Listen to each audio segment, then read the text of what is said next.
जय हिंद दोस्तों, welcome to our channel the Indian soul medical and dental wing. मेरा नाम है डॉक्टर शुभो और आज हम लोग एम्ब्रायोलॉजी को पढ़ने वाले हैं। देखिए, एम्ब्रायोलॉजी को हम दो हिस्सों में बांट सकते हैं। पहला हिस्सा क्या हो गया? General embryology. तो पहला हिस्सा क्या हो गया एम्ब्रायोलॉजी का? वो है जनरल एम्ब्रायोलॉजी। हम देखिए, ये जो क्लास है, ये जो जितने भी वीडियो के अंदर हम लोग एम्ब्रायोलॉजी पढ़ने वाले हैं, इन सारे वीडियो के अंदर हम लोग नोट हाथों से लिखते हुए चीज़ों को समझेंगे और डायग्राम के थ्रू समझेंगे, और डायग्राम भी हाथ से हम लोग बनाएंगे। तो एम्ब्रायोलॉजी को पहले हम दो हिस्सों में बांटेंगे। वो क्या है? पहला जो एम्ब्रायोलॉजी हो गया वो हो गया जनरल एम्ब्रायोलॉजी।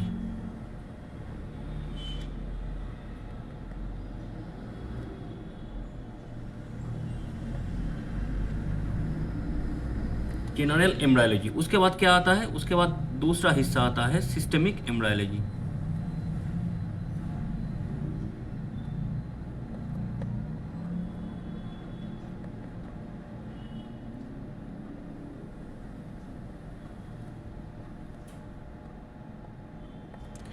तो जनरल एम्ब्रायोलॉजी के अंदर फिटस का जो डेवलपमेंट होता है, यानी जिस दिन फर्टिलाइजेशन होता है, फर्टिलाइजेशन मतलब एक मैच्योर ओवा को जिस दिन स्पर्म पेनिट्रेट करके जाइगोट बनाता है, उसी दिन से पहला 3 हफ्ता तक, मतलब पहला तीन वीक के अंदर जाइगोट के अंदर जो भी डेवलपमेंट होता है, ये सारे डेवलपमेंट जनरल एम्ब्रायोलॉजी के अंदर आते हैं, और यही पहला 3 वीक को हम पढ़ेंगे जनरल एम्ब्रायोलॉजी के अंदर।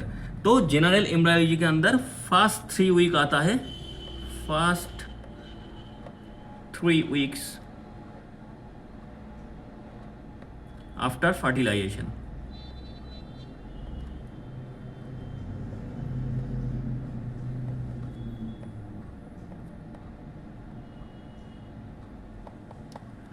अब सिस्टमिक एम्ब्रायोलॉजी के अंदर क्या आता है? पहले 3 वीक के बाद क्या होता है? जाइगोट मैच्योर होना शुरू हो जाता है। जाइगोट के अंदर सिस्टमिक डेवलपमेंट होना चालू हो जाता है। सिस्टमिक डेवलपमेंट मतलब जाइगोट के अंदर यूरोजेनिटल सिस्टम, जीआईटी सिस्टम, फिर आपका मान लीजिए किडनीज, लीवर्स, ये सारे जो ऑर्गन्स है और जो सिस्टम्स है, ये सारे सिस्टम जैसे कि रेस्पिरेटरी सिस्टम, ये सारे सिस्टम धीरे धीरे करके डेवलप होना शुरू हो जाता है। ये डेवलपमेंट शुरू होता है पहले 3 वीक के बाद। तो ये सारा जो डेवलपमेंट है जो पहले 3 वीक के बाद होता है, उसको हम सिस्टमिक एम्ब्रायोलॉजी के अंदर पढ़ेंगे। तो हम यहाँ पे क्या लिखेंगे? यहाँ पे लिखेंगे after 3 week of development, after 3 week.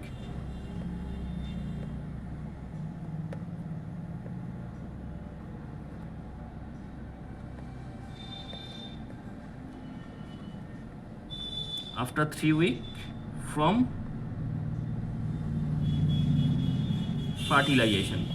Fertilisation की पहले 3 वीक के बाद जो भी डेवलपमेंट होता है जाइगोट के अंदर, ये सारा डेवलपमेंट सिस्टमिक एम्ब्रायोलॉजी के अंदर आते हैं।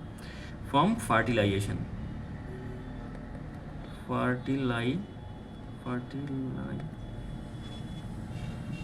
फर्टिलाइजेशन।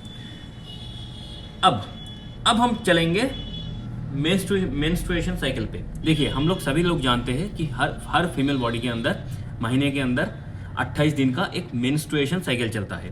तो वही ये मेंस्ट्रुएशन साइकिल चलता है 28 दिन का। मान लेते हैं ये है पहला वाला दिन, वहाँ से 28 वाला दिन, बीच में आते हैं 14 डे, मतलब 14 नंबर दिन। फर्स्ट डे,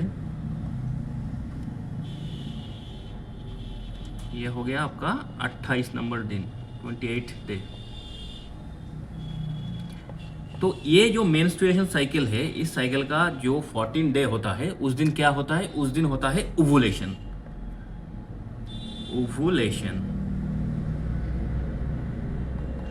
ये ओवुलेशन क्या है? ये ओवुलेशन मतलब फीमेल बॉडी के अंदर जो ओवरी होता है, उस ओवरी से एक मैच्योर ओवा, उसी ओवरी से एक मैच्योर ओवा निकल के आता है कहाँ पे? फैलोपियन ट्यूब के अंदर। इसी को बोला जाता है ओवुलेशन। ये ओवुलेशन कब होता है? मेंस्ट्रुएशन साइकिल का जो 14th डे होता है, उस दिन होता है। तो ये हो गया ओवुलेशन का कॉन्सेप्ट। अब देखिए, एक फीमेल शादी के बाद उनके हस्बैंड यानी एक मेल मेल के साथ जब बेबी का प्लानिंग करते हैं, तब उसी टाइम ये लोग, ये कपल, ये मेल और फीमेल 14 मेंस्ट्रुएशन साइकिल का 14 डे के ऊपर, उस मतलब 14 डे के दिन क्या करते हैं, इंटरकोर्स यानी आसान भाषा में सेक्स करते हैं। इसके वजह से क्या होता है, इसके वजह से मेल बॉडी के अंदर जो स्पर्म होता है, ये वो स्पर्म वेजाइना के अंदर आता है, वहाँ से यूटेरस के अंदर आता है, वहाँ से फैलोपियन ट्यूब के अंदर घुसता है। घुसने के बाद क्या करता है वो स्पर्म जाके जो मैच्योर ओवा, ओवुलेशन के टाइम निकला था ओवरी से, उसको जाके फर्टिलाइज करता है, यानी उस ओवा के अंदर घुस जाता है और जाइगोट की फॉर्मेशन करता है। तो इसी प्रोसीड्योर को बोला जाता है फर्टिलाइजेशन। ये फर्टिलाइजेशन कब होता है, 14 डे के ऊपर होता है। तो अब हम क्या लिखेंगे, 14 डे के ऊपर जैसे कि ओवुलेशन होता है, उसके बाद क्या होता है, फर्टिलाइजेशन।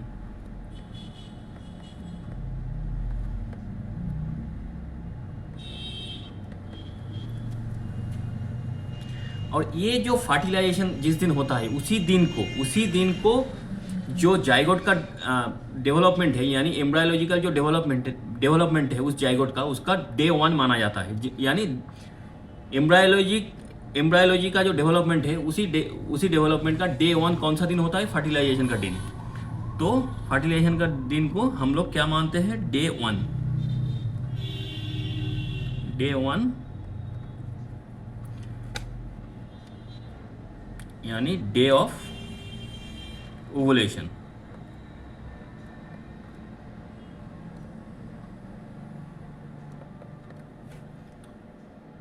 इसी डे 1 के मतलब 14 डे के ऊपर ओवुलेशन भी होता है। अब हमें एक चीज़ और याद रखनी है, ये जो फर्टिलाइजेशन होता है ये कहाँ पे होता है, मतलब इसका जगह कौन सा है। तो fertilisation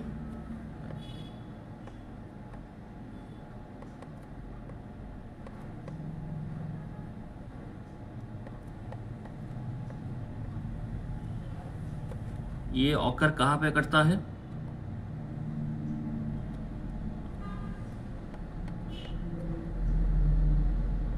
in the ampulla of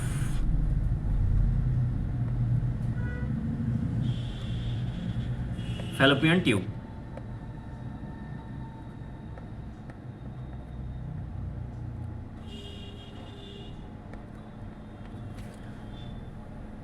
ठीक है, तो यहाँ पे हम लोग क्या क्या समझ लिए, embryology, general embryology, systemic embryology. अब हम पहले 3 वीडियो के अंदर जनरल एम्ब्रायोलॉजी को पढ़ने वाले हैं। मेंस्ट्रुएशन साइकिल होता है फीमेल बॉडी के अंदर 28 दिन का, 14 डे के ऊपर ओवुलेशन होता है, फिर फर्टिलाइजेशन होता है। और ये फर्टिलाइजेशन कहाँ पे होता है, ये फैलोपियन ट्यूब के अंदर होता है, एम्पुला फैलोपियन ट्यूब। अब हम ये जितना हमने बोला वो एक डायग्राम के थ्रू समझने की कोशिश करेंगे, कैसे ओवा निकला, कैसे स्पर्म आके फर्टिलाइजेशन किया, फिर जाइगोट कैसे फॉर्म हुआ, फिर उसका डेवलपमेंट कैसे हुआ पहले वीक के अंदर। ये सारे चीज़ इस वीडियो के अंदर हम लोग पढ़ेंगे। तो पहले वीक के अंदर क्या होता है, चलिए आगे बढ़ते हैं। तो फर्स्ट वीक के अंदर क्या, तो अब हम पढ़ने वाले हैं फर्स्ट वीक।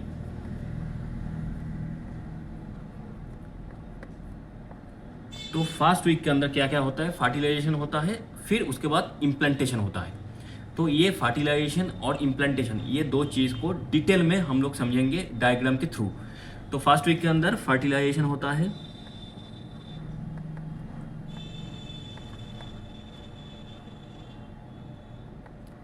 And implantation.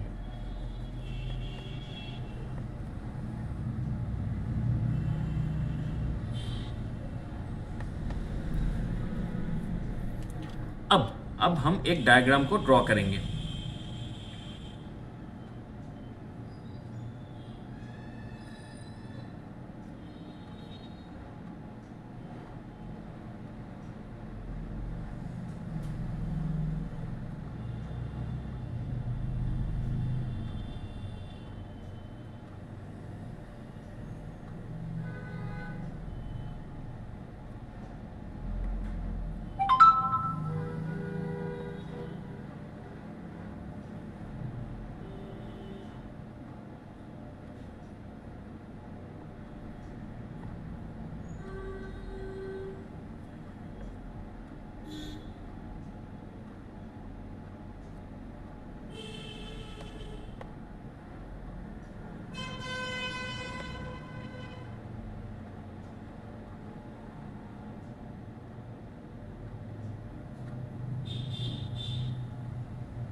रहा था,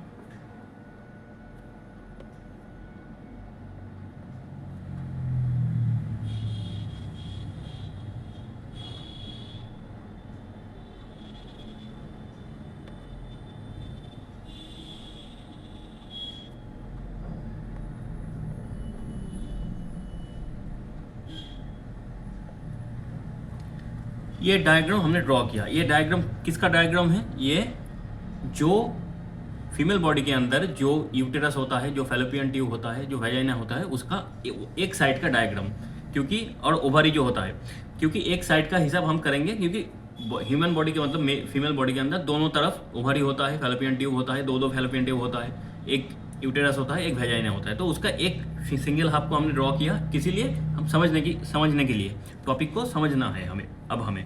तो यहाँ पे ये जो है, ये है ओवरी।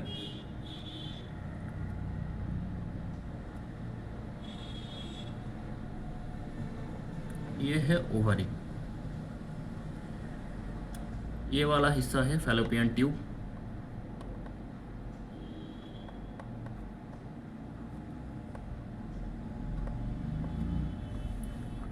ये है यूटेरस,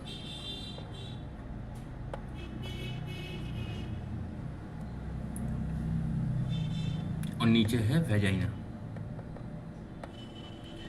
अब हमें समझना है फर्टिलाइजेशन एंड इम्प्लांटेशन।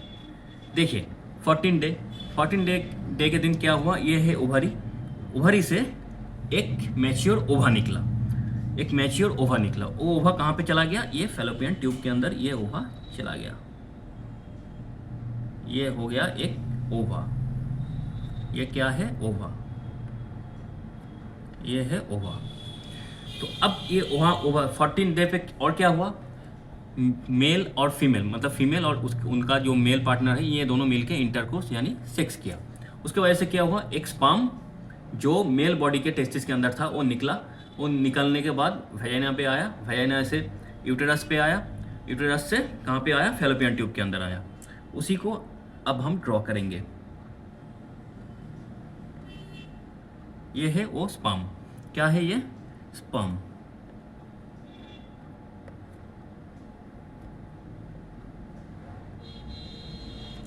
अब ये आया, आने के बाद क्या हुआ? ये ओवा के साथ मिला। उसके बाद क्या हुआ? उसके बाद फॉर्मेशन हुआ जाइगोट। जब ये स्पर्म पेनिट्रेट करके ओवा के अंदर चला जाता है, तब जाइगोट की फॉर्मेशन होता है। तो अब क्या हुआ? अब फॉर्मेशन हुआ जाइगोट की।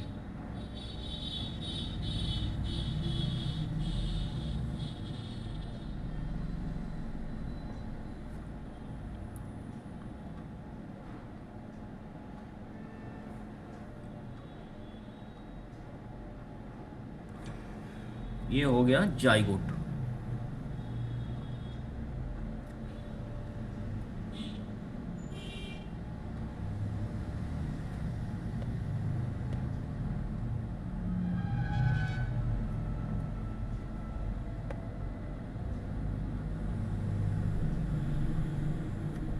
ये जो फॉर्मेशन हुआ इसको हम कहेंगे जाइगोट। क्या कहेंगे? जाइगोट। अब देखिए यहाँ पे हमें दो चीज़ याद रखनी है। एक चीज़ क्या है? ये जो स्पर्म वेजाइना के अंदर आया, फिर वहाँ से चल के वहाँ से ऊपर आया यूटेरस के अंदर, फिर यूटेरस से आया फैलोपियन ट्यूब के अंदर। यानी स्पर्म एक टाइप का मोटाइल है, वो एक जगह से दूसरी जगह पे जा सकता है। तो ये जो मोटिलिटी है स्पर्म की, ये मोटिलिटी स्पर्म को कहाँ से मिलता है? ये चीज़ हम पहले नोट डाउन करेंगे। Sperm, motility of sperm. पहले हम क्या लिखेंगे? Motility of sperm.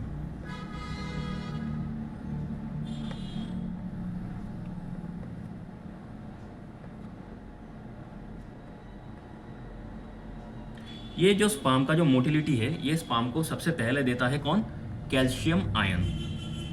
ये जो मोटिलिटी है स्पर्म का, ये मोटिलिटी स्पर्म को सबसे पहले कौन देता है?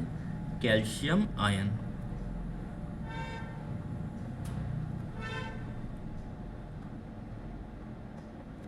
सबसे पहले स्पर्म को मोटिलिटी कौन देता है? Calcium ion.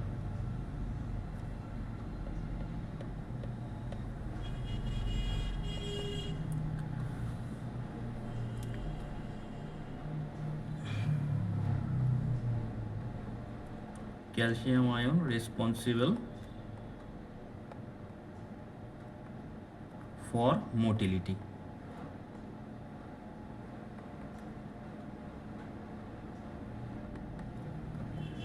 और एक जीन भी इसके लिए रिस्पॉन्सिबल होता है स्पर्म की मोटिलिटी से। उस जीन का नाम क्या है? Caspar gene. तो यहाँ पे एक चीज़ हमें नोट डाउन करनी है, जीन रिस्पॉन्सिबल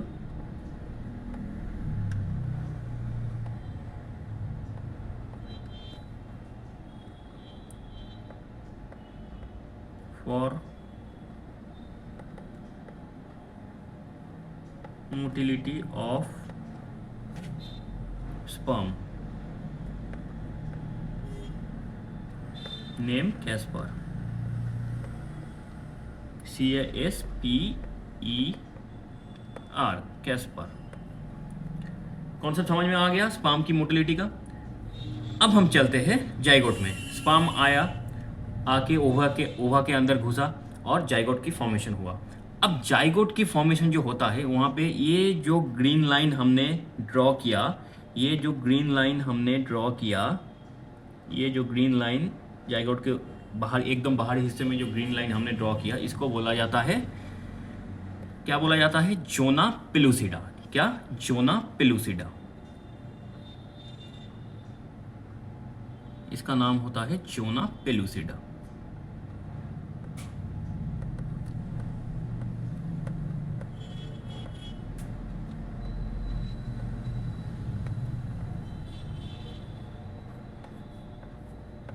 इसका नाम होता है zona pellucida.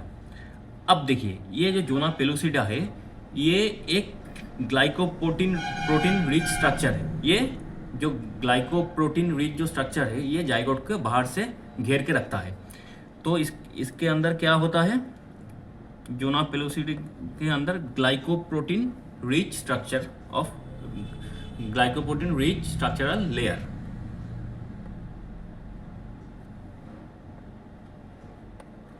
Glycoprotein rich structural layer.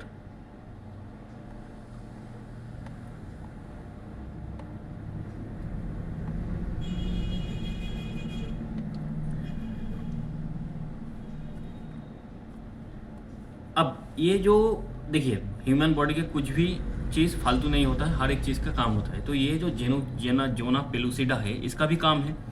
अब हम देखते हैं जोना पेलुसिडा का काम क्या है। क्या है जोना पेलुसिडा?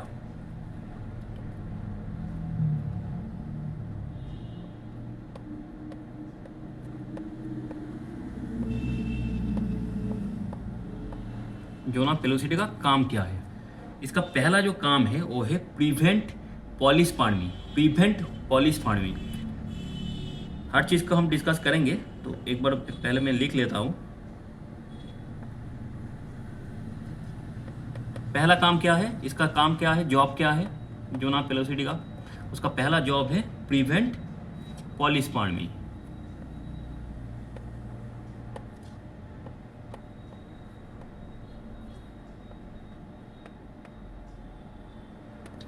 प्रिवेंट पॉलीस्पर्मी मतलब ये ओवा के अंदर दो स्पर्म को आने से रोकता है। यानी पहली बार एक स्पर्म ओवा के अंदर गया, ओवा को पेनिट्रेट करके अंदर चला गया, तब ये जोना पेलुसिडा फॉर्म हो जाता है। और ये जो इसका जो परमिएबिलिटी है, ये एकदम बंद कर देता है।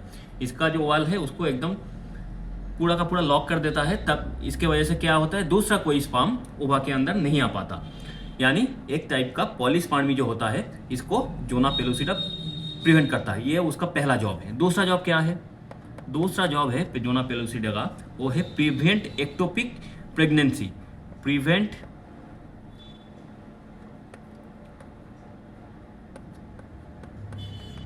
Ectopic pregnancy.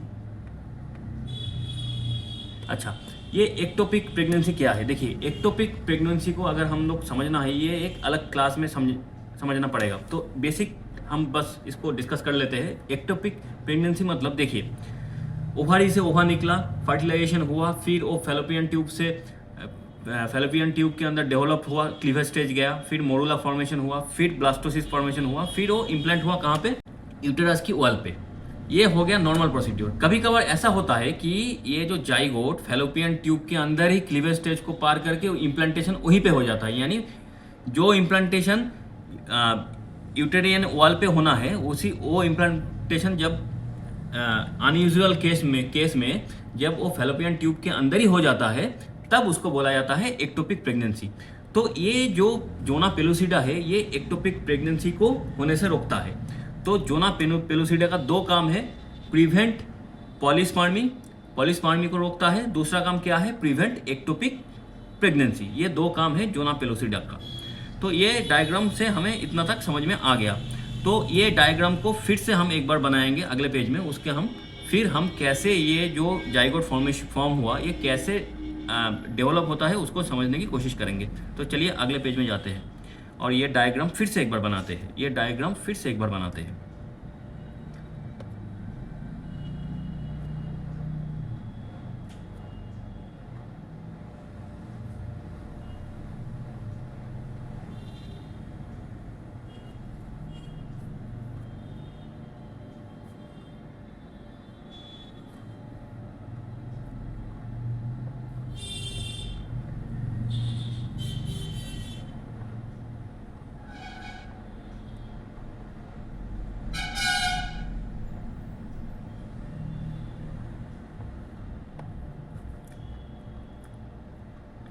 ये हो गया ओवारी,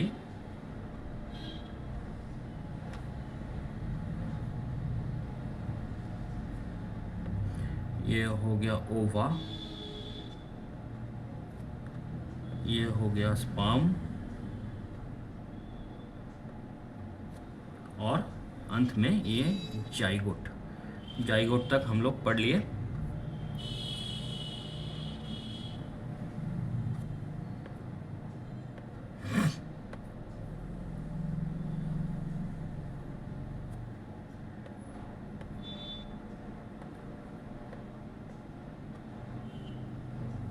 ये है जाइगोट। तो यहाँ तक हम लोग पढ़ लिए थे, मतलब इस फोटो के अंदर, इस जाइगोट के अंदर हम पढ़ लिए।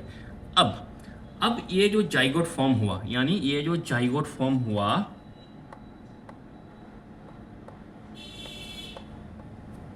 ये जो जाइगोट फॉर्म हुआ उसके ऊपर है जोना पेलुसिडा, उसका काम हम लोग समझ लिए। अच्छा, ये जो जाइगोट फॉर्म हुआ, अब ये जाइगोट फॉर्म हुआ, उसको तो जिंदा तो रखना है, तो उसको तो न्यूट्रिशन तो चाहिए। तो अब हमें ये पता करना है ये इस जाइगोट को न्यूट्रिशन कहाँ से मिलता है, यानी जाइगोट की न्यूट्रिशन कहाँ से आता है। तो न्यूट्रिशन ऑफ जाइगोट, तो हम क्या पता करेंगे, न्यूट्रिशन ऑफ जाइगोट।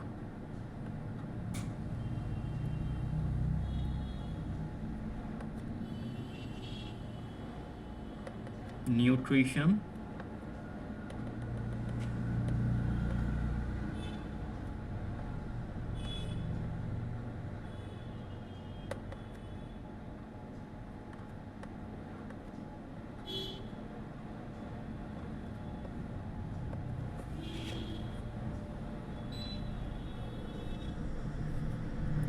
तो हम क्या पता करेंगे अभी, न्यूट्रिशन ऑफ जाइगोट को न्यूट्रिशन कहाँ से मिलता है। तो अर्ली जो जाइगोट होता है इसका न्यूट्रिशन आता है सार्टोलिस सेल से। अर्ली जाइगोट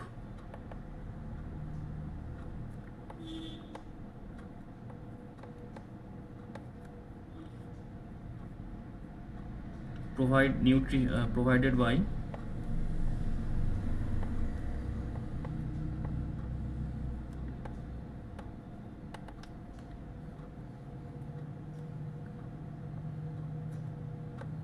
secretory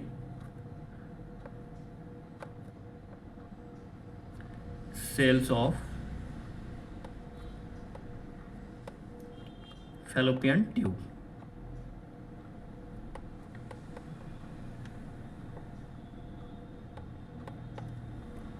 तो जाइगोट का न्यूट्रिशन कहाँ से आता है, सिक्रेटरी सेल से, जो कि फैलोपियन ट्यूब के अंदर होता है।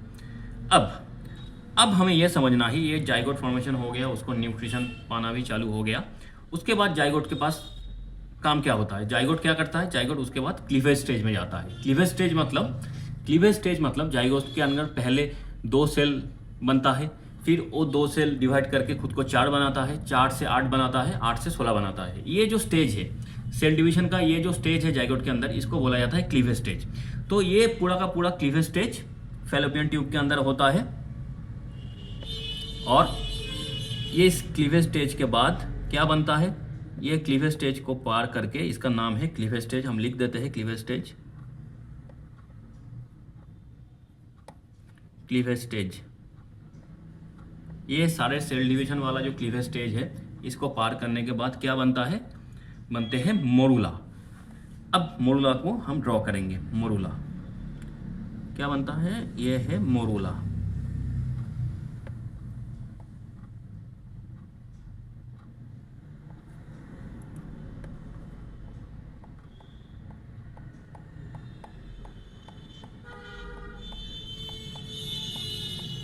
अब ये जो मोरूला है, इसके अंदर 8 से 16 स्टेज सेल होता है। और ये सारे जो मोरूला स्टेज है, ये स्टेज देखने को, इसके अंदर जो सेल है ये सारे देखने को मालबेरी टाइप का होता है। तो इसीलिए इसको मालबेरी शेप बोला जाता है। और ऐसी मालबेरी जो वर्ड है, इससे आया है मोरूला, तो इसी को मोरूला स्टेज भी बोला जाता है। तो अब ये बना क्या, मरूला। ये क्या बना, मरूला। ये बना मरूला। अच्छा, अब थोड़ा सा मरूला के बारे में जान लेते हैं। ये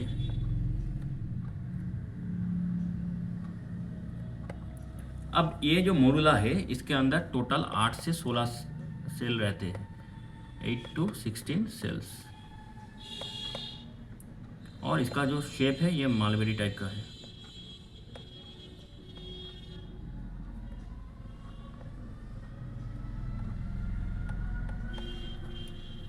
कॉन्सेप्ट समझ में आ गया। अब ये मोरूला बन गया। तो ये सारा जो काम था, ओवा आया, स्पर्म आया, फर्टिलाइजेशन हुआ, फिर जाइगोट फॉर्मेशन हुआ, फिर क्लीवेज स्टेज हुआ, फिर जाके मोरूला का फॉर्मेशन हुआ, ये सारा जो चीज़ है ये पहले 3 दिन के अंदर हुआ। मतलब फर्टिलाइजेशन का पहला दिन, उसके बाद अगले आने वाले 2 दिन के अंदर ये सारा काम हो गया। यानी फर्टिलाइजेशन से मोरूला तक बनना ये पहले 3 दिन में हो जाता है। उसके बाद क्या होता है, चौथा दिन आते आते ये जो मोरूला है ये एंटर करता है। कहाँ पे, ये एंटर करता है। ये एंटर करता है कहाँ पे, यूटेराइन कैविटी के अंदर। यूटेराइन कैविटी के अंदर ये एंटर करता है। तो यहाँ पे क्या होता है, मोरूला एंटर कहाँ पे करता है, एंटर इनटू द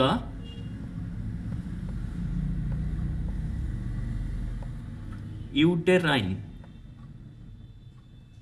कैविटी।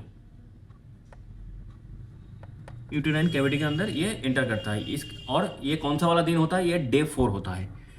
ये क्या होता है, डे 4। डे 4 सही से एक बार लिख देता हूँ, डे 4। डे 4 के अंदर ये एंटर करता है। कहाँ पे, यूटेराइन कैविटी के अंदर। ये एंटर हो गया। जब ये एंटर कर जाता है मोरूला, उसको तब क्या बोला जाता है, उसको बोला जाता है एडवांस और लेट मोरूला, जिसके अंदर 32 सेल होता है। तो ये अब जो मोरूला फैलोपियन ट्यूब से निकल के यूटेराइन कैविटी के अंदर आया, उसको हम क्या बोलेंगे, एडवांस्ड नहीं, एडवांस्ड मोरूला या तो लेट मोरूला, जिसके अंदर 32 सेल है। तो अब यहाँ पे हम इसको फिर से ड्रॉ करेंगे एडवांस मोरूला को। इसमें क्या है, सबसे पहले हम जोना पेलुसिडा को ड्रॉ करेंगे। ये हो गया जोना पेलुसिडा। इसके अंदर आता है सेल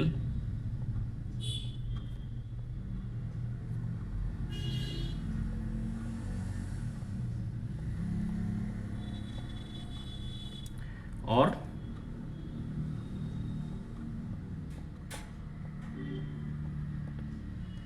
अच्छा, अब ये जो एडवांस और लेट मोरूला जो है, इसका नाम है एडवांस्ड मोरूला।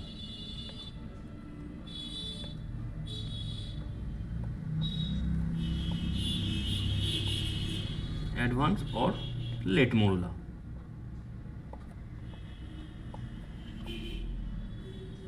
जिसके अंदर 32 सेल्स होता है। अब देखिए, ये जो एडवांस मोरूला है, इसका फॉर्मेशन कैसा है। इसका फॉर्मेशन क्या है, इसमें इसके अंदर एक सेल का रिंग बन जाता है अंदर वाला, जो कि जिसको हम कहते हैं आउटर सेल मास। ये जो ब्लैक कलर में हमने सेल का जो ये ड्रॉ किया है, ये वाला, इसको हम क्या बोलेंगे, इसको हम बोलेंगे outer cell mass. Outer cell mass, जिसका छोटा फॉर्म है OCM। तो ये जो ब्लैक वाला जो सेल का जो रिंग बना है हमने जोना पेलुसिडा के अंदर, इसको हम कहेंगे आउटर सेल मास। और ये जो है ये क्या है, जोना पेलुसिडा। इसको हम याद रखेंगे JP के नाम से, जोना पेलुसिडा। अब अंदर वाला जो लाल वाला जो सेल है, ये सारा जो सेल है इसका नाम क्या है, इसको हम क्या बोलेंगे, इसको हम बोलेंगे इनर सेल मास।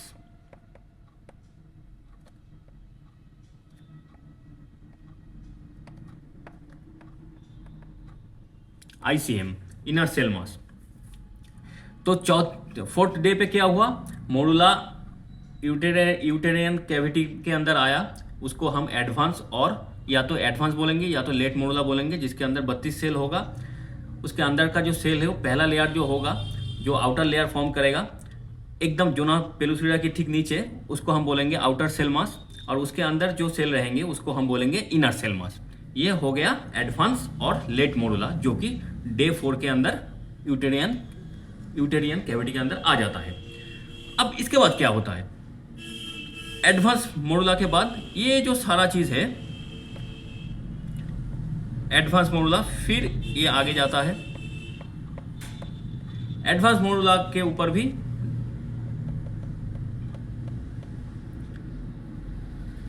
अब क्या होता है, डे 4 के बाद एडवांस मोडुला का बाहर का जो जोना पेलुसिडा का जो लेयर है, इस लेयर के अंदर ब्रेकेज आता है। ये ब्रेकेज कब आता है, डे 5, यानी डे 4 पार करने के बाद डे 5 के दिन ये काम होता है। इसको बोला जाता है जोनल हैचिंग।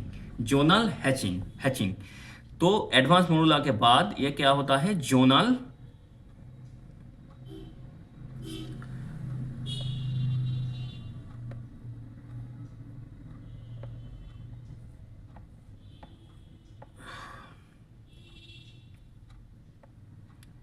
इसके बाद ये आता है जोनल हैचिंग।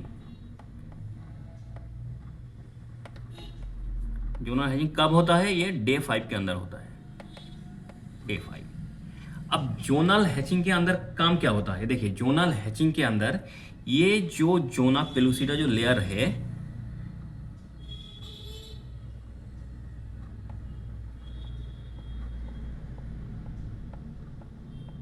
ये ब्रेक हो जाता है मतलब ये जैसे कि एक कॉन्टिन्यूअस लेयर था, ये थोड़े हिस्सों में ब्रेक हो जाता है। जोना पेलुसिडा का जो लेयर है, इसी को बोला जाता है, इस प्रोसीड्योर को बोला जाता है जोनल हैचिंग। ये कब होता है, डे 5 के अंदर।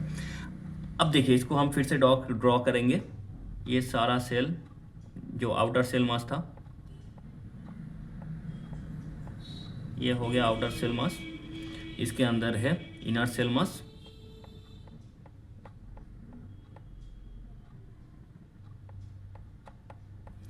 अब क्या हुआ, तो अब जब जोना पेलुसिडा के लेयर के ऊपर जब ब्रेक आ गया, देखिए ये कहाँ पे है अभी, ये है यूटेरियन कैविटी के अंदर। तो यूटेरियन कैविटी के अंदर यूटेरियन फ्लूइड भी होगा। अब ये फ्लूइड क्या करेगा, ये फ्लूइड ऐसे ब्रेक, जब जोना पेलुसिडा के ऊपर ब्रेक मिलेगा तो ऐसे फ्लूइड क्या करेगा, फ्लूइड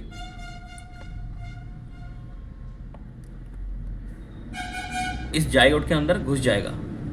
बाहर चारों ओर से ऐसे यूटेरियन फ्लूइड जो है इसके अंदर घुसेगा, क्योंकि जोना पेलुसिडा ब्रेक हो चुका है, फ्लूइड को अंदर जाने के लिए जगह मिल चुका है, उसी जगह से फ्लूइड अंदर चला जाएगा जाइगोट के अंदर।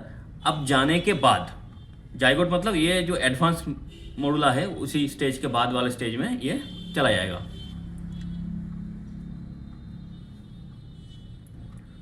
ये फ्लूइड अंदर चला गया। अंदर जाने के बाद ये फ्लूइड करेगा क्या, ये जो इनर सेल मास जो है इसको प्रेशराइज करेगा। अब क्या होगा,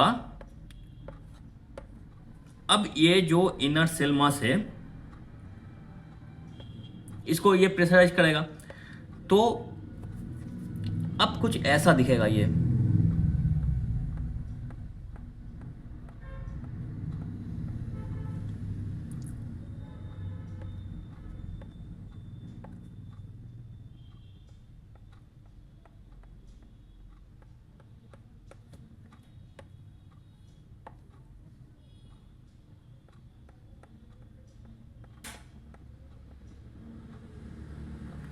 अब फ्लूइड जाके ये फ्लूइड अंदर घुसा, ये है यूटेराइन फ्लूइड, यूटेराइन फ्लूइड अंदर गया, जाके ये जो इनर सेल मास था इसको प्रेशराइज करके एक कोने में लेके चला गया, उसको प्रेशराइज किया और एक कोने में जाके उसको ढकेल दिया। अब ये जो ढकला, ये जो पीछे किया उसको एक कोने में ढकेल दिया इनर सेल मास को, उसके वजह से एक कैविटी का फॉर्मेशन हुआ, खाली जगह का फॉर्मेशन हुआ। इस खाली जगह को बोला जाता है ब्लास्टोसिल। ये जो खाली जगह निकला इसी को बोला जाता है ब्लास्टोसिल। कॉन्सेप्ट समझ में आ गया? इस खाली जगह को बोला जाता है ब्लास्टोसिल।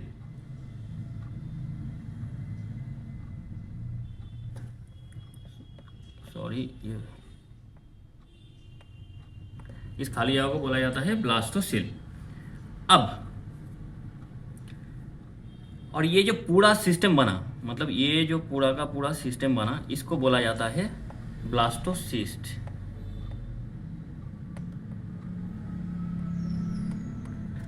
अब समझ में आ गया क्या मैं बोलना चाहता हूं? मैंने ये बोला चौथे दिन के अंदर क्या हुआ, चौथे दिन में मोरुला यूटेरियन कैविटी के अंदर आया, एडवांस मोरुला बना।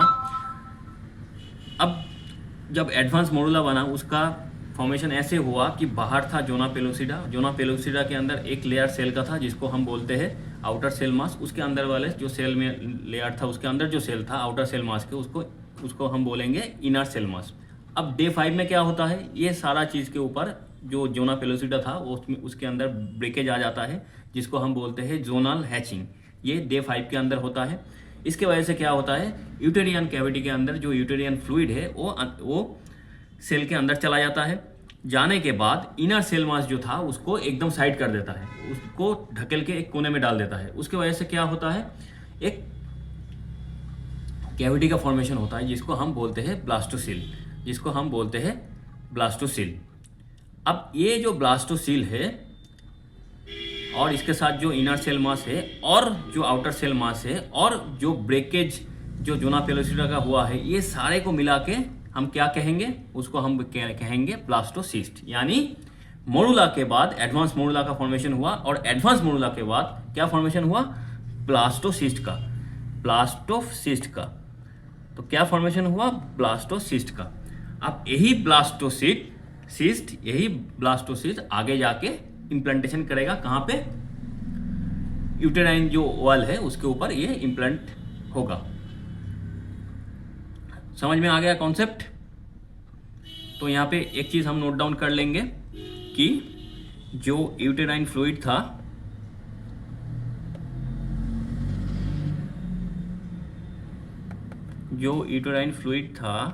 उस फ्लूइड ने क्या किया, गोज इनसाइड चला गया, किसका, एडवांस मोरुला का।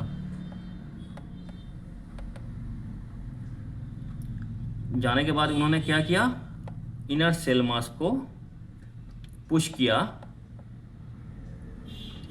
टू वन साइड, एक साइड में पुश कर दिया। उसके वजह से क्या हुआ, एक कैविटी का फॉर्मेशन हुआ, फॉर्मेशन ऑफ ए कैविटी।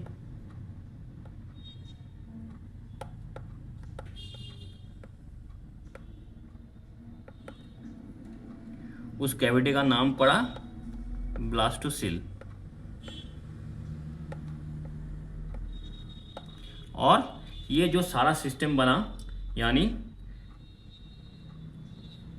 ये जो पूरा बना, breaked zona pellucida, outer cell mass, inner cell mass और ब्लास्टोसिल, ये सबको मिला के जो फॉर्मेशन हुआ वो है ब्लास्टोसिस्ट। ये है कॉन्सेप्ट। आशा करता हूँ कि कॉन्सेप्ट समझ में आ गया। चलिए अब हम आगे बढ़ते हैं। तो यहाँ पे हमें कुछ चीज़ याद रखनी है। क्या चीज़, डे ऑफ इम्प्लांटेशन, कब इम्प्लांट होता है। देखिए यहाँ पे डे 5 के अंदर ब्लास्टोसिस फॉर्मेशन हो गया, डे 5 के अंदर जोनल हैचिंग हुआ, उसके बाद ब्लास्टोसिस फॉर्मेशन हो गया। ब्लास्टोसिस फॉर्मेशन होने के बाद डे 6 में क्या होता है, यही ब्लास्टोसिस्ट यूटेरियन जो वॉल है, एंडोमेट्रियम है, वहाँ पे जाके इम्प्लांट हो जाता है। तो हम क्या याद रखेंगे, डे ऑफ इम्प्लांटेशन कौन सा दिन है, डे 6, यानी day of implantation.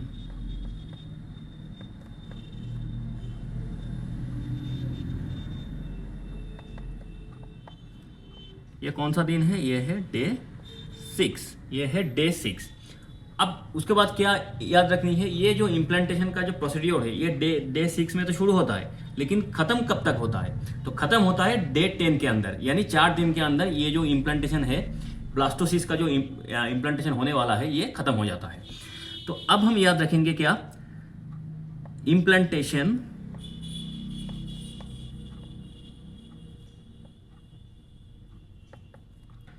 completed by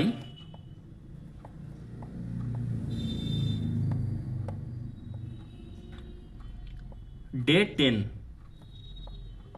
10 दिन, डे 6 से डे 10, यानी 4 दिन के अंदर ये कंप्लीट हो जाते हैं। अच्छा, ये जो डे का हिसाब, ये डे का हिसाब हम कब से नहीं लिया है? जिस दिन फर्टिलाइजेशन हुआ था, जिस दिन स्पर्म ने ओवा को पेनिट्रेट करके अंदर जाके जाइगोट फॉर्मेशन किया था, उसी दिन से हम लोग पकड़ के बैठे हैं। उसी दिन से ये डे नंबर 6 और डे नंबर 10, तो 4 दिन के अंदर क्या हो गया? इम्प्लांटेशन कंप्लीट हो गया।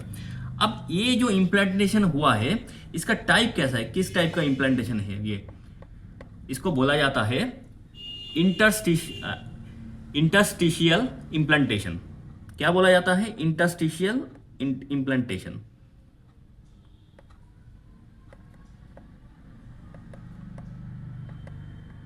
Interstitial implantation.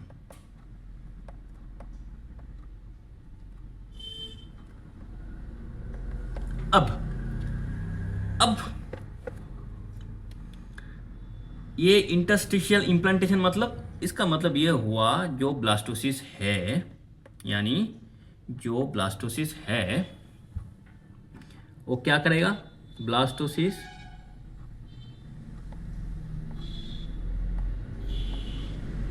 goes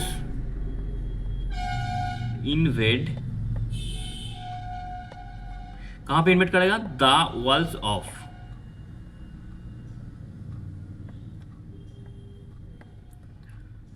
of uterus and invade.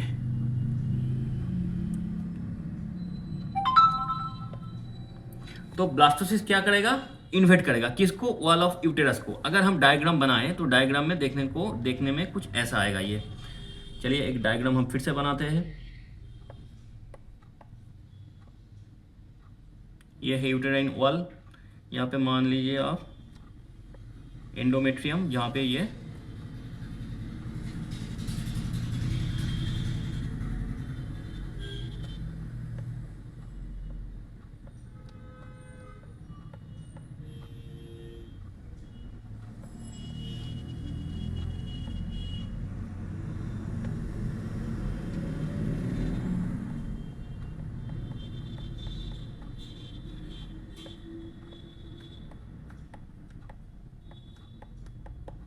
देखिए, ये ब्लास्टोसिस जो है वो इम्प्लांट हो चुका है। कहाँ पे?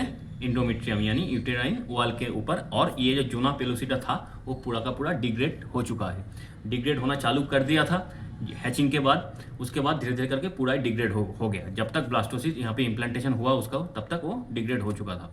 तो ये हो गया ब्लास्टोसिस।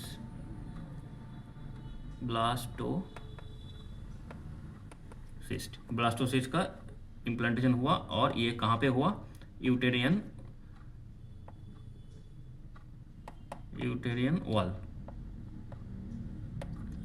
वॉल पे हुआ। अब यूटेरियन वॉल पे कहाँ पे? यूटेरस तो एक राउंड जगह है, तो वहाँ पे कौन सी वॉल पे? देखिए, ये साइट कहाँ पे होगा? ये होगा साइट ऑफ इम्प्लांटेशन का। साइट क्या है? Posterior wall of the fundus and body of uterus. Posterior wall of fundus and body of uterus, यहाँ पे ये इम्प्लांटेशन होगा। तो हमें क्या याद रखनी है? साइट कौन सा? साइट को याद रखनी है, हमें साइट को याद रखनी है। साइट कौन सा है? Junction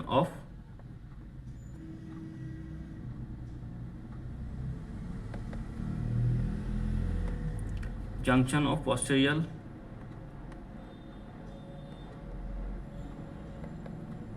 posterior wall of the fundus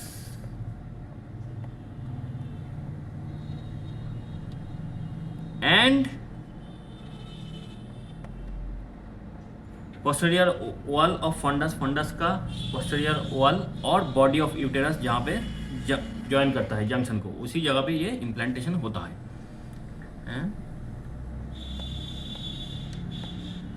body of uterus, ये सारी चीज़ हमें याद रखनी है। अब हमें एक चीज़ और याद रखनी है, वो क्या, अगले वाले पेज में हम लोग उसको लिखते हैं।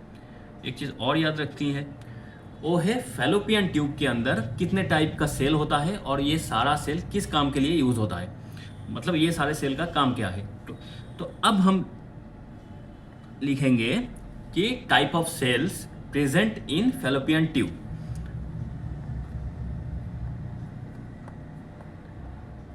Types of cells present in fallopian tube।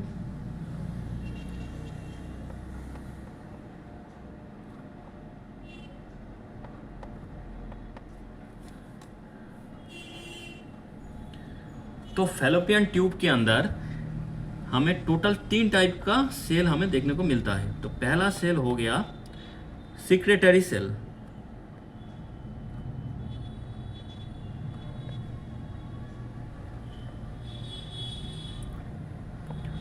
उसके बाद आता है कलमनर सेल,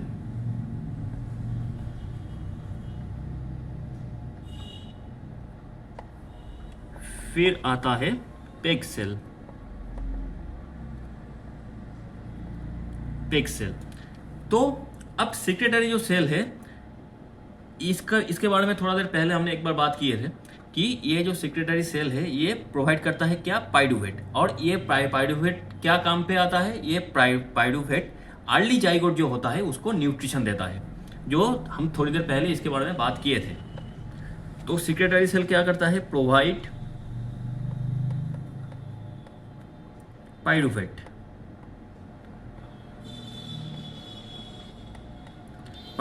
ये पाइडुवेट किस काम पे आता है, न्यूट्रिशन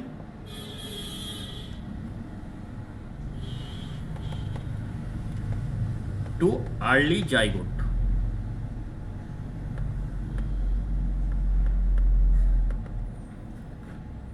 तो अर्ली जाइगोट। अब आते हैं कलमनर सेल। ये जो कलमनर सेल है ये सिलिएटेड होता है, यानी ciliated columnar cell. Ciliated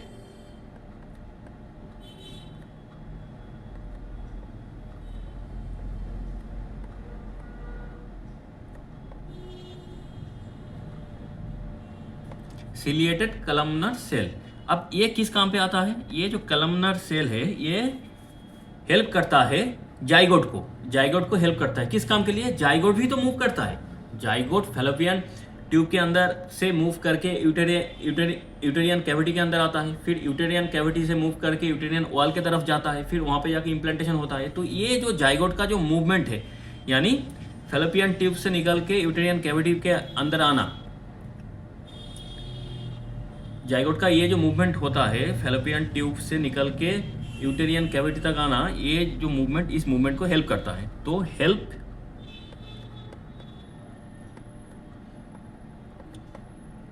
in the movement of zygote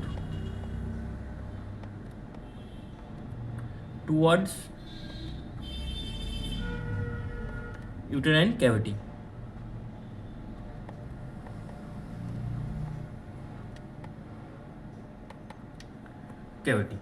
अब उसके बाद आता है पेग सेल। ये भी फैलोपियन ट्यूब के अंदर होता है, लेकिन इसका जो फंक्शन है वो अब तक अननोन है, मतलब साइंटिस्ट और डॉक्टर मिलके इसका जो काम है वो अभी तक पहचान नहीं पाए, उसको डिस्कवर नहीं कर पाए। तो इसका जो फंक्शन है अननोन, फंक्शन इज अननोन, लेकिन ये रहता है फैलोपियन ट्यूब के अंदर। अब इसके बाद हम क्या पढ़ने वाले हैं? इसके बाद हम पढ़ने वाले हैं फेज ऑफ इम्प्लांटेशन। तो अब हम इसके बाद फेज ऑफ इम्प्लांटेशन को लेके बात करेंगे। किसके ऊपर बात करेंगे? Phase of implantation, phases of implantation.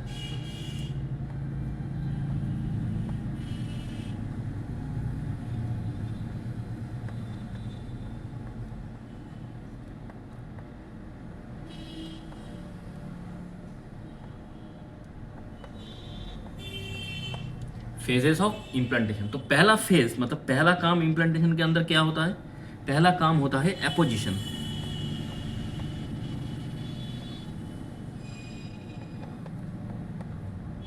अच्छा, ये जो एपोजिशन होता है, एपोजिशन कैसे होता है? मतलब एपोजिशन के लिए एक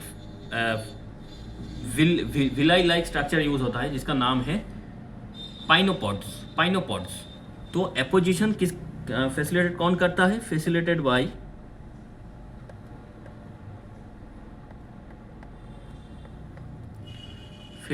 बाय पाइनोपॉड्स, PINO, पाइनोपॉड्स जो कि है विलाई लाइक स्ट्रक्चर्स।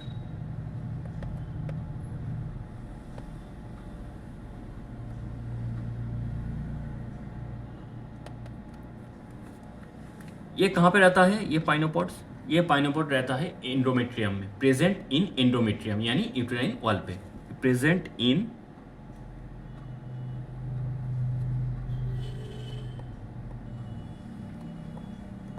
एंडोमेट्रियम।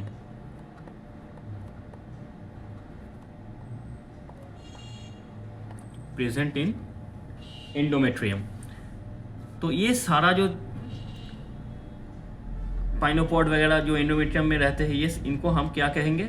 इनको हम कहेंगे morphological markers of endometrial receptivity and implantation. तो इसको हम कहेंगे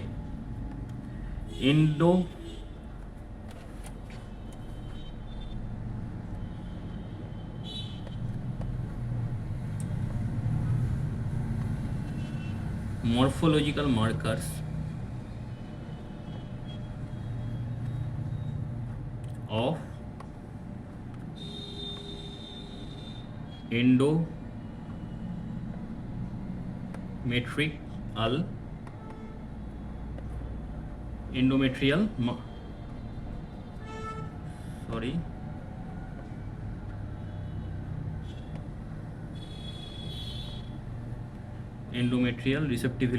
endometrial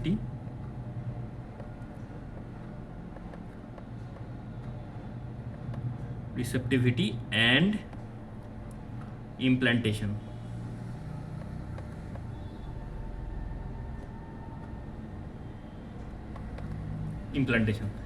अब ये हो गया एपोजिशन। एपोजिशन के बाद क्या होता है? एपोजिशन के बाद होता है एडिशन। एपोजिशन के बाद होता है एडिशन।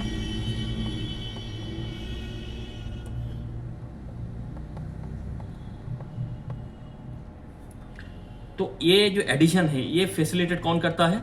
इंटीग्रिन और सिलेक्टिन। ये दो इन दोनों ने एडिशन को फैसिलिटेट करता है। तो फैसिलिटेट कौन करता है? फैसिलिटेटेड बाय इंटीग्रिन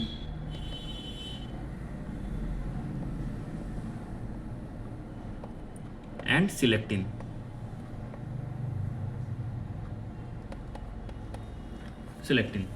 ये हो गया एडिशन। एपोजिशन हो गया, मतलब कहाँ कौन सी जगह पे पोजीशन करनी है उसको बोला जाता है एपोजिशन। फिर एडिशन मतलब चिपकाना, उसके साथ चिपक जाना। फिर इन्वेट करना, उसी जगह को इन्वेट करके बैठ जाना। तो अब इन्वेशन कौन करता है? अब इसके बाद होता है इन्वेशन।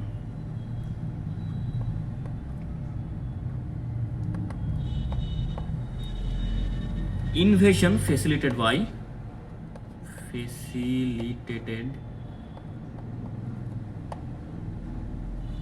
by metalloproteinase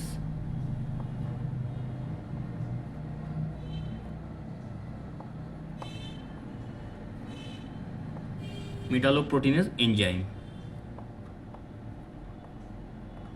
metalloproteinase enzyme, metalloproteinase enzyme, इस एंजाइम के थ्रू ये फैसिलिटेट होता है इन्वेशन। अब यहाँ पे दो चीज़ हमें और भी याद रखनी है, वो क्या? एक होता है नीटाबुच लेयर, नीटाबुच लेयर, क्या? नीटाबुच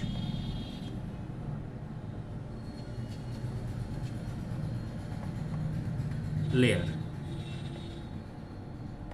अब ये नीटाबुच लेयर क्या होता है? इस लेयर का काम क्या होता है? ये जो लेयर है, ये लेयर लिमिट करता है, क्या लिमिट करता है? जो ब्लास्टोसिस एंडोमेट्रियम के अंदर कितना तक इन्वेट करेगा, कौन सी लेयर तक इन्वेट करेगा, ये कौन डिटरमाइन करता है? नीटाबुच लेयर। मतलब ब्लास्टोसिस कितना इन्वेशन करेगा, उसका डिटर्मिनेशन कौन करता है? नीटाबुच लेयर। वही चीज़ यहाँ पे हम लिखेंगे, लिमिट्स द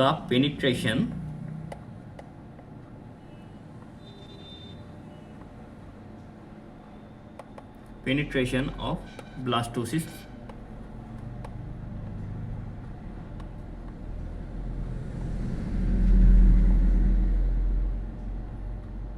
layers। अब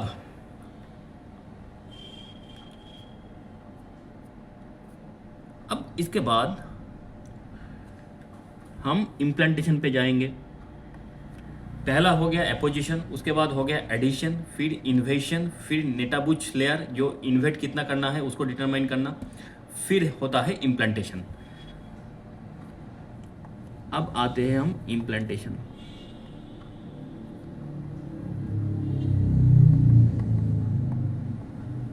अब इम्प्लांटेशन जो होता है ब्लास्टोसिस का, ये हमेशा एसेंट्रिक होता है, यानी एसेंट्रिक मतलब एक साइड पे होता है, ये यूटेराइन वॉल के एक साइड में एसेंट्रिक होता है। तो क्या होता है? Eccentric.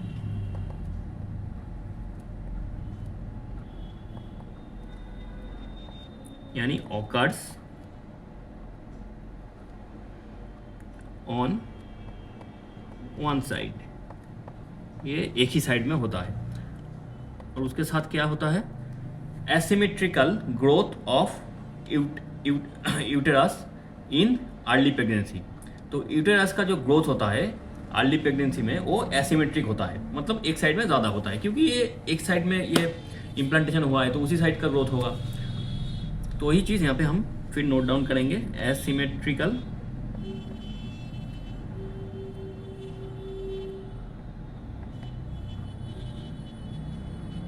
Growth of uterus, growth of uterus in early pregnancy।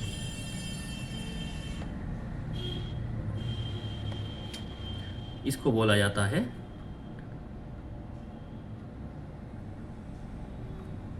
पिसाचेक sign, इसको बोला जाता है पिसाचेक साइन, PISACK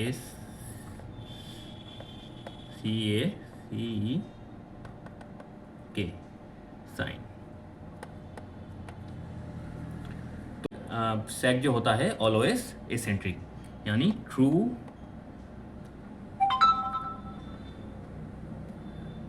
जेस्टेशनल जो सैक होता है, sac always eccentric,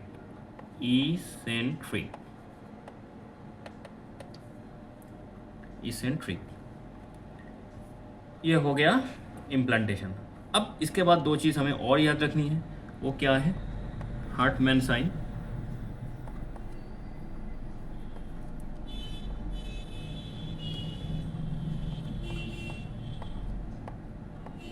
Hartmann sign क्या है? Placental sign.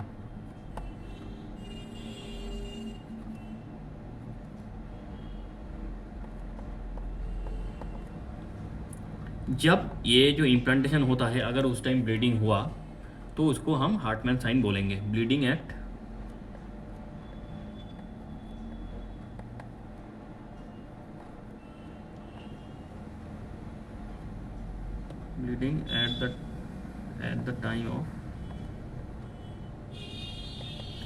Time of implantation.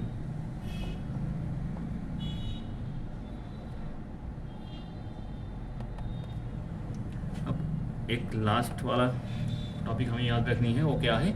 इंट्राड्यूडल sign. Intraductal sign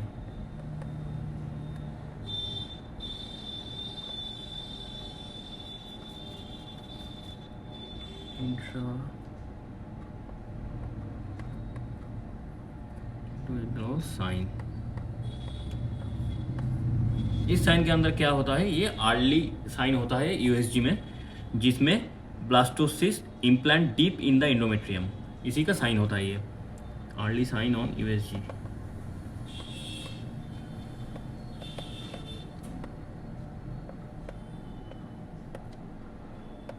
जहाँ पे ब्लास्टोसिस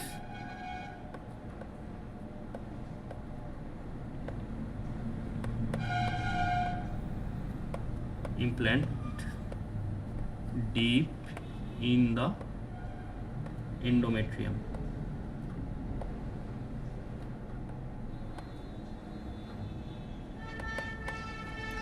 तो ये हो गया सारा पहला फर्स्ट वीक। तो ये हो गया फर्स्ट वीक, यहाँ पे ख़त्म हो जाता है फर्स्ट वीक। तो अगले वीडियो में हम लोग करेंगे सेकेंड वीक के ऊपर। तो फर्स्ट वीक के अंदर क्या क्या डेवलपमेंट होता है एम्ब्रायोलॉजी के ऊपर, वो सारे ने हम लोग कंप्लीट कर लिया है। तो आज का वीडियो यहीं पे ख़त्म होता है। तो अगर आप लोगों को हमारी वीडियो, हमारी कोशिश अच्छे लगे तो इस चैनल को सब्सक्राइब कर दीजिएगा, और जितना हो सके इस वीडियो को शेयर कर दीजिएगा अपने मेडिकल दोस्तों के साथ। आज के लिए इतना ही।